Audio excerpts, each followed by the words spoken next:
melihat segala yang dijadikannya itu sungguh amat baik. Jadilah terang dan jadilah pagi. Itulah hari ke-6. Ya puji Tuhan, saudara, kita masuk pagi hari ini dalam pasalnya yang pertama dari kitab Kejadian. Setelah kita mengakhiri kitab Wahyu, saudara, kita kembali lagi pada kitab Kejadian, kitab awal mula dari seluruh rangkaian Alkitab yang Tuhan berikan kepada kita. Kita akan melihat bersama Bapak Saudara pada ayatnya yang pertama sampai ayatnya yang keempat.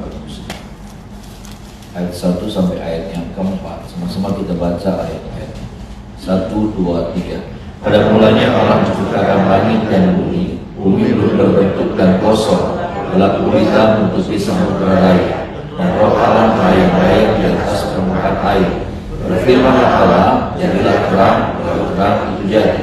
Allah melihat bahwa terang itu baik, lalu dipisahkannya lah terang itu. Saudara, hal yang pertama yang Allah ciptakan adalah terang. Saudara, terang itu menjadi elemen pertama yang harus ada. Karena saudara, kalau kita melihat dalam ayat-ayat ini, ayat 1 sampai ayat yang keempat, bumi itu belum berbentuk, kosong, gelap gulita, ya. Dalam bahasa aslinya tohu wabohu, artinya campur aduk nakaruan, ya. Campur aduk nakaruan, ya, saudara. Itulah bumi pada awalnya. Itulah sebabnya untuk bisa memisahkan, untuk bisa adanya keteraturan, untuk adanya saudara, sesuatu yang indah, sesuatu yang tertata, sesuatu yang bumi akhirnya muncul. Hal yang pertama yang harus ada terlebih dahulu, ini harus ada, ini yang mengawali segala sesuatu, ini yang mengawali segala penciptaan, ini yang mengawali segala keteraturan, ini yang mengawali segala sesuatu yang indah nanti muncul pada akhirnya adalah terang. Kenapa? Karena kalau saudara melihat, gelap itu nggak usah diciptakan, gelap itu ada dengan sendirinya. Betul saudara? Karena dikatakan pada ayat yang keempat, Allah melihat bahwa terang itu baik, lalu dipisahkannya terang itu dari gelap. Kapan gelap itu diciptakan? Gelap nggak perlu diciptakan. Gelap itu nggak perlu diciptakan, nggak perlu Tuhan berfirman jadilah gelap, karena memang gelap itu sudah ada. Gelap itu tanpa diciptakan, gelap itu tanpa dihadirkan, gelap itu tanpa diundang, dia selalu ada, dia sudah ada, Pak.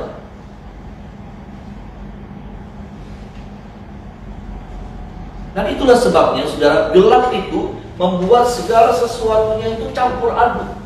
Gelap itu membuat segala sesuatunya nggak jelas. Makanya apa? Tuhan harus hadirkan terang. Ada amin, saudara? Karena begini juga loh, saudara. Kalau di dalam keteraturan itu tetapi tidak ada terang, keteraturan itu ada faedahnya nggak? Nah, kalau ada keindahan tetapi tidak ada terang, keindahan itu ada faedahnya nggak? Nah, kalau di saudara tempat ini gelap sekali, gelap gelap gulita, ya. Adakah pengaruhnya kursi-kursi ini? Nah, adakah pengaruhnya tata lampu seperti ini? Nggak ada. Kenapa? Memang ada arti. Artinya begini loh, saudara. Saya mau bilang begini. Dalam hidup kita harus ada terang. Amin. Ya, Tuhan, sebelum Tuhan mau berkarya lebih lanjut dalam hidup kita, sebelum Tuhan mau menciptakan ini dan itu, ya begini dan begitu dalam hidup kita, dia nggak akan pernah bisa buat itu. Dia bukan nggak pernah bisa buat, dia tidak akan pernah mau buat dalam hidup kita, menciptakan sesuatu yang indah dalam hidup kita, kalau kita tidak mengizinkan terang itu lahir dulu, tercipta dulu dalam hidup. Dia nggak akan berkarya sesuatu yang dahsyat dalam hidup kita. Kalau apa? Kalau kita tidak mengizinkan terang itu hadir dalam hidup kita. Terang itu adalah firman Tuhan. Karena percuma, ya, kalau penciptaan, kalau bumi dan tumbuh-tumbuhan, tetapi dikuasai sama gelap, nggak ada arti. Makanya apa? Hal yang pertama yang harus Allah ciptakan, terang itu harus ada. Karena kalau tidak, nanti semua yang indah itu akan dikuasai sama kegelapan. Jadi nggak ada arti, jadi nggak bisa dinikmati. Berapa banyak orang punya keindahan, ada berapa banyak orang punya banyak hal-hal yang luar biasa, tetapi hidupnya dikuasai sama kegelapan. Nggak bisa dinikmati, nggak ada faedah. Yang indah itu cuma merusak, yang indah itu ya bukan mendatangkan kebaikan. Yang indah itu bisa datangkan kecelakaan buat kita. Kalau kita gelap gulita, kursi-kursi di sini bisa bikin kita kesandung pada benjol kami. Iya kan saudara?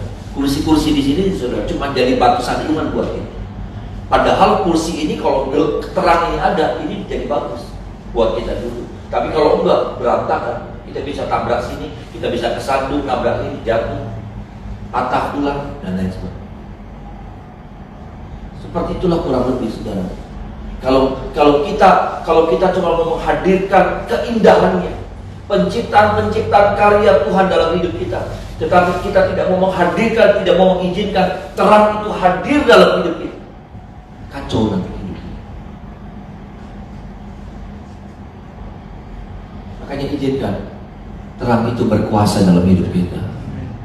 Amin saudara. Akhirnya terang itu nanti memisahkan, mengalahkan yang gelap itu.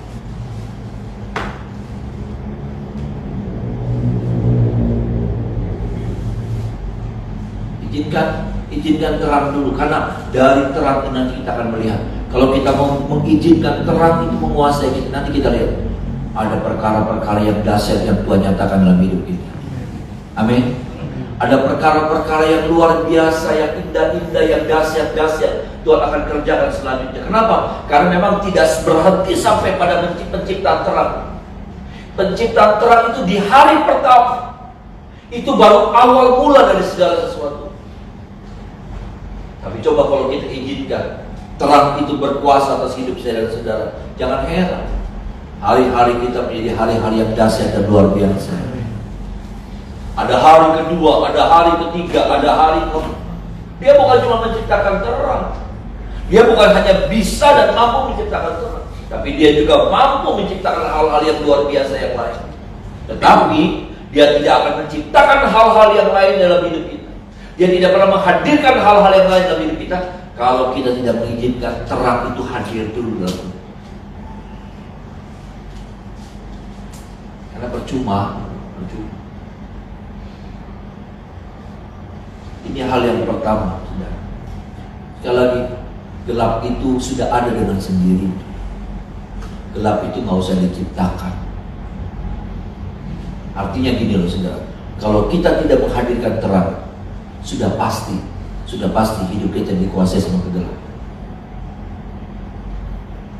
Karena nggak ada yang netral di sini. Jadi begini, saya emang nggak dikuasai terang, tapi juga saya nggak dikuasai kegelapan, nggak mungkin. Kalau bukan kegelapan yang menguasai seseorang, terang yang menguasai orang. Kalau bukan terang yang menguasai orang itu, pasti kegelapan yang menguasai orang. Tanya.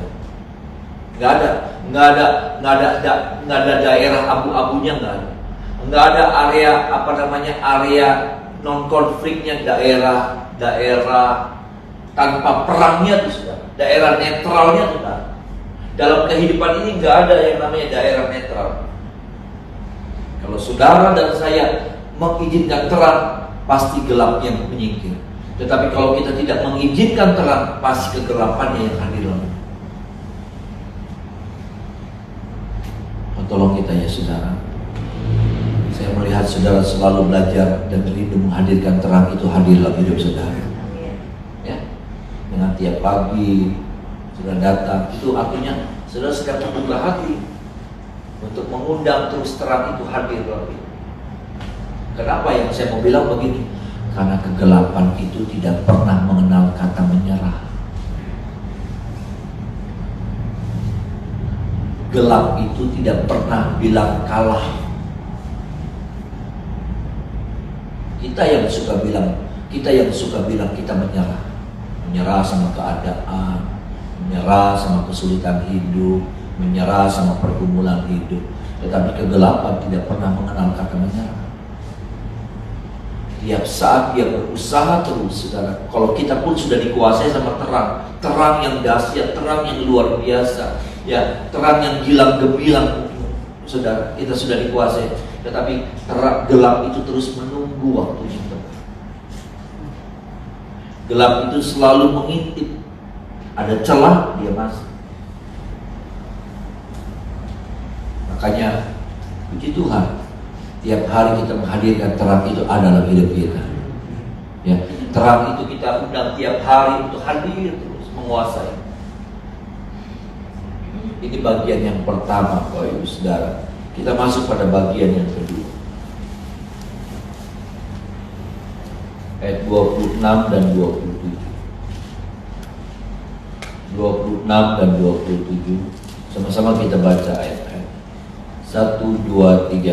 Berfirmanlah Allah, baiklah kita menjadikan manusia menurut gambar dan rupa kita, supaya mereka berkuasa atas ikan-ikan di laut dan burung-burung di udara, dan atas ternak, dan atas seluruh bumi, dan atas segala binatang melata yang layak di bumi. Maka Allah menciptakan manusia itu menurut gambarnya, menurut gambar Allah diciptakannya dia, laki-laki dan perempuan diciptakannya. Saya pernah sampaikan ayat ini. Ya, kalau saudara memperhatikan ayat 26-27, ada sesuatu yang hilang di ayat 27, ada sesuatu yang berbeda di ayat 27. Karena di 26 Tuhan bilang, baiklah kita menjadikan manusia menurut gambar dan rupa kita. Tetapi dalam ayat yang ke-27 dikatakan, maka Allah menciptakan manusia itu menurut gambarnya. Kata rupa di sini tidak ada. Kata rupa di sini nggak muncul. Ayat 27 bilang, maka Allah menciptakan manusia itu menurut gambarnya, menurut gambar Allah diciptakannya dia, laki-laki dan perempuan diciptakannya mereka. Tidak ada kata rupa. Adakah Allah lupa untuk menghadirkan, menambahkan kata rupa, unsur rupa Allah itu dalam diri manusia? Adakah Allah salah dalam berkata pada ayat yang ke-26, sudah keceplosan duluan? Bukan. Bukan. Karena begini, kalau saudara melihat ayat 26 itu luar biasa. Pada waktu Allah menciptakan, Allah bilang begini, marilah baiklah kita menjadikan manusia menurut gambar dan rupa kita. Kalau manusia memiliki gambar dan rupa Allah, nanti saudara lihat, mereka akan berkuasa atas ikan-ikan di laut, burung-burung di udara, atas ternak, dan atas seluruh bumi, dan atas segala binatang melata yang merayap di bumi. Kalau manusia itu memiliki gambar Allah, tapi juga ada rupa Allah. Orang ini, manusia ini, kalau memiliki gambar dan rupa Allah, manusia yang seperti ini akan berkuasa atas apapun juga. Ada amin, saudara? Dia memiliki kuasa, memiliki otoritas.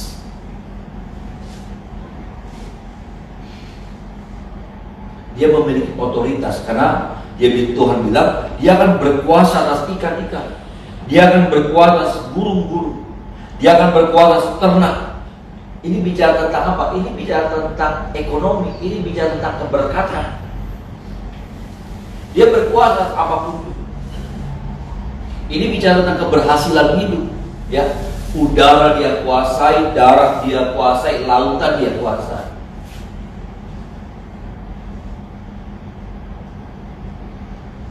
Ini di mana saja dia kuasai. Artinya begini, tangannya itu tangan yang diberkati oleh Tuhan. Apa yang dia buat berhasil, ya. Dia ngolah ikan berhasil, dia ngolah ayam goreng enak, ya.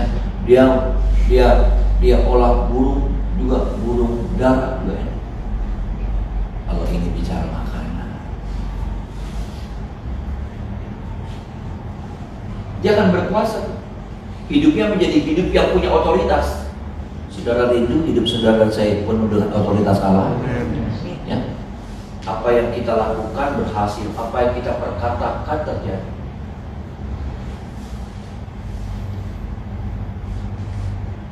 Bagaimana caranya? Karena kemudian pada ayat yang ke-27 kata rupa itu nggak ada.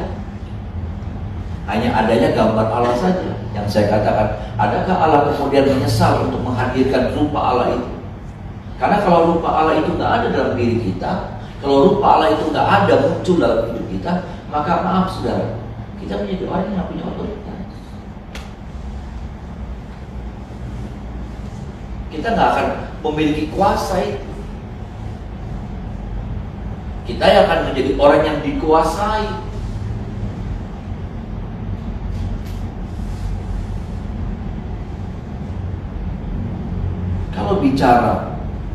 Kalau bicara ayat 27, ya, maksud saya kalau kita bicara ayat 26, gambar dan rupa, maka kemudian bicara rupa ini bicara tentang sebuah proses kehidupan. Gambar Allah ada, seperti ini gambar. Allah itu berbentuk, saudara. Allah itu bukan asap. Allah itu berbentuk. Agama lain mengatakan Allah itu nggak berbentuk, ya. Jadi kayak asap gitu. Enggak. Allah itu berbentuk. Allah itu berbentuk. Punya kaki seperti kita. Karena Allah bilang, mari kita menjadikan manusia menurut gambar. Jadi Allah seperti ini kurang lebih.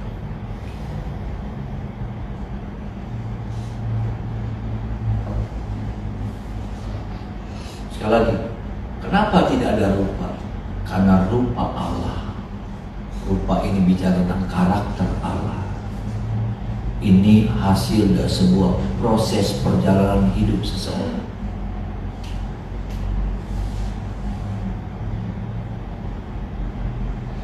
Rupa Allah, karakter yang baik itu gak pernah dilahirkan, tetapi dia hasil dari sebuah pembentukan. Ada amin, saudara? Amin. Papa saya orang hebat. Papa saya ini orang hebat. Ya, kalau saudara kenal papa saya, ya, dia orang hebat. Dia orang yang sederhana, ya. Dia orang yang sederhana. Dia nggak cari-cari yang apa. Dia orang sederhana. Dia orang yang setia sama pelayanan, ya, suka berdoa, mbak hebat. Ya, buat pelayanan firman sih mungkin nggak hebat, tetapi karakternya hebat. Tanggung jawabnya, hatinya, cintanya sama Tuhan. Wah, kalau sudah tahu ya jemaat-jemaat lama, sudah pasti ingat papa saya. Ya. Tapi adakah kemudian anaknya kemudian jadi orang hebat juga? Jadi seperti bapaknya? Nah, dia harus alami yang namanya pembentukan, proses. Si anak ini nggak dilahirkan langsung memper sama seperti bapak. Manusia pernah mau berusaha untuk mengkloning manusia. Sudah masih ingat? Ada domba yang dikloning. Semuanya mirip. Tetapi saya percaya untuk bicara karakter dan karena karakter itu hasil dari sebuah perjalanan hidup yang dibentuk.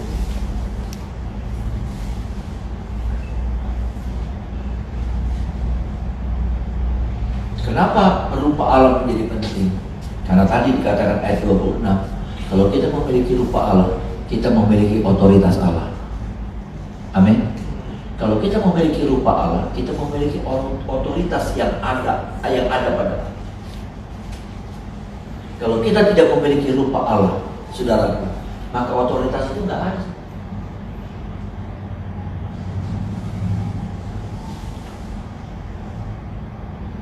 Yuk saudara, biarlah rupa Allah itu ada dalam hidup saya dan saudara.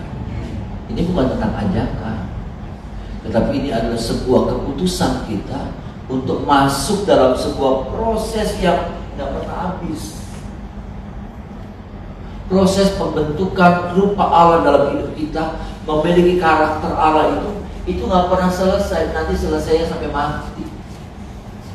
Kalau kita mati itu selesai pembentukan rupa Allah dalam hidup.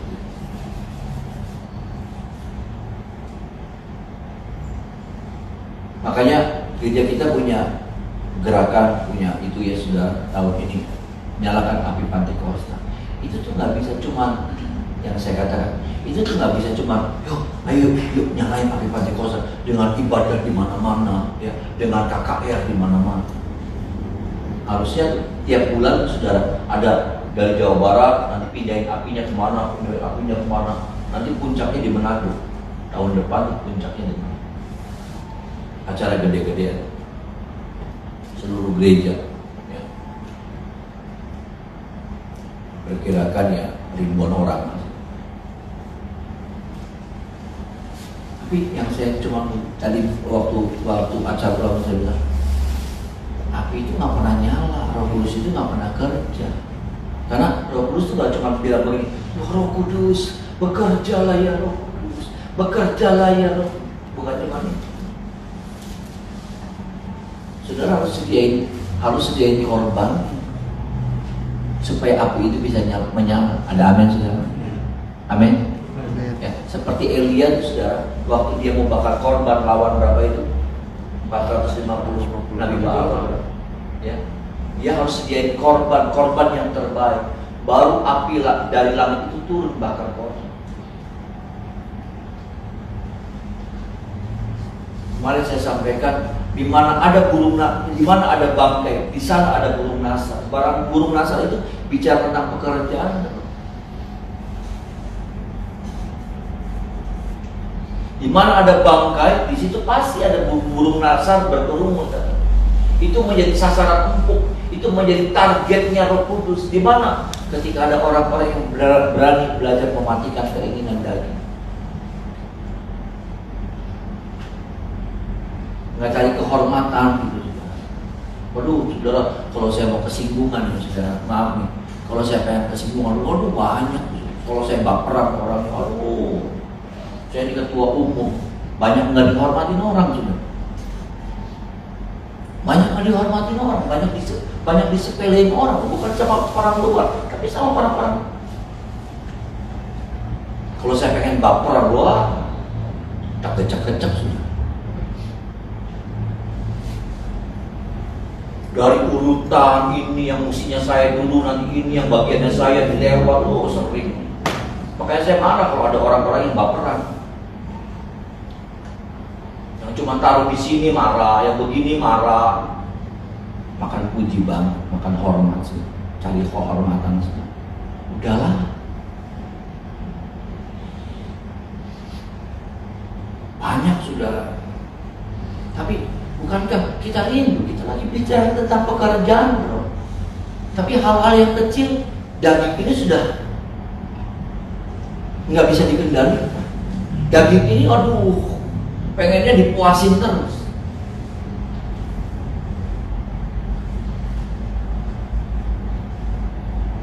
Kapan kita mengalami namanya pembentukan karakter itu?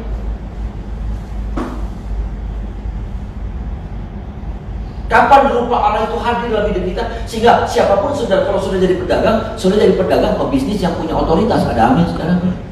Kalau sudah menjadi orang yang menjadi karyawan, tapi sudah jadi karyawan yang punya otoritas. Sudah jadi pelajar yang punya otoritas. Otoritas Allah itu ada dalam hidup saudara. Kita jadi pelayan Tuhan, saya jadi hamba Tuhan, kita punya otoritas.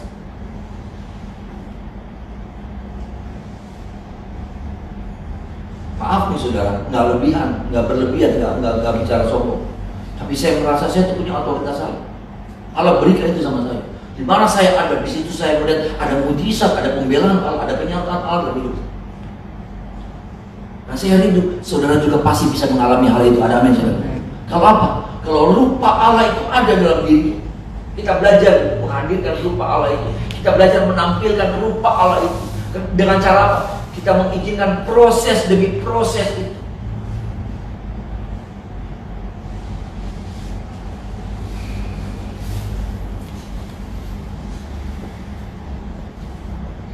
Kalau sudah perhatikan khotbahnya saya, lebih kepada banyaknya tentang karakter. Karena saya ngalamin itu. Saya ngalamin Tuhan banyak ubah karakter saya. Dan caranya Tuhan tuh nggak halus. Caranya Tuhan tuh kasar. Buat saya. Mungkin karena saya dagang. Iya. Makanya kan saya bilang, kalau saudara orangnya lembut, ya bukan lembut, ya, tapi lembut, maka saudara akan bilang, saudara bertobat. Saudara pasti langsung nangis, Tuhan ampun. Saudara langsung berjuang untuk bertobat. Tapi model kayak saya gini memang nggak bisa dalam firman. Memang mesti dalam proses, digecek-gecek, dihancurin dulu lagi. Karena keras. Saya suka merenung Tuhan, apa sih Tuhan tuh keras banget sama saya.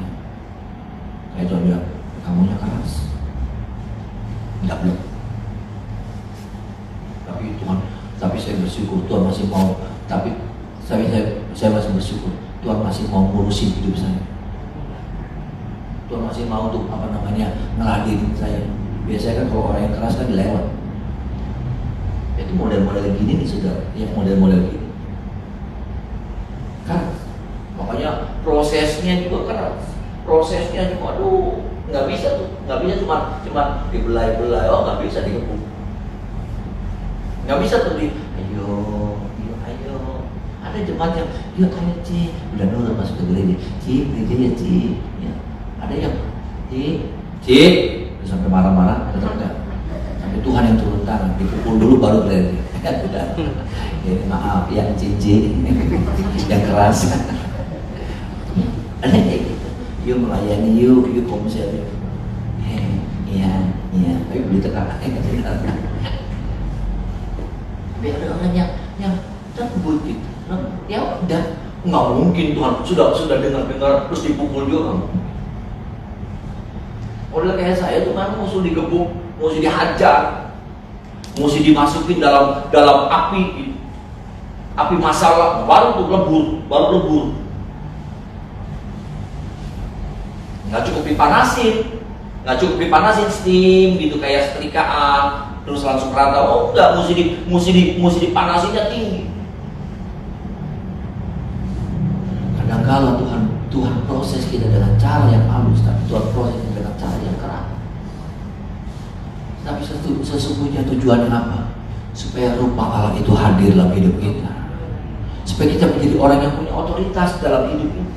Kita bukan jadi orang yang dikuasai sama keadaan, sama masalah, sama situasi, sama kekeringan, sama sama keburukan, sama apa, dengan keadaan dunia yang jelek itu kita dikuasai sama yang jelek-jelek. Tapi kita yang menguasai semuanya itu, ada amin saudara. Kita yang berkuasa atas semuanya. Itu yang kalau mau. Tuhan, mari kita menyembah Tuhan.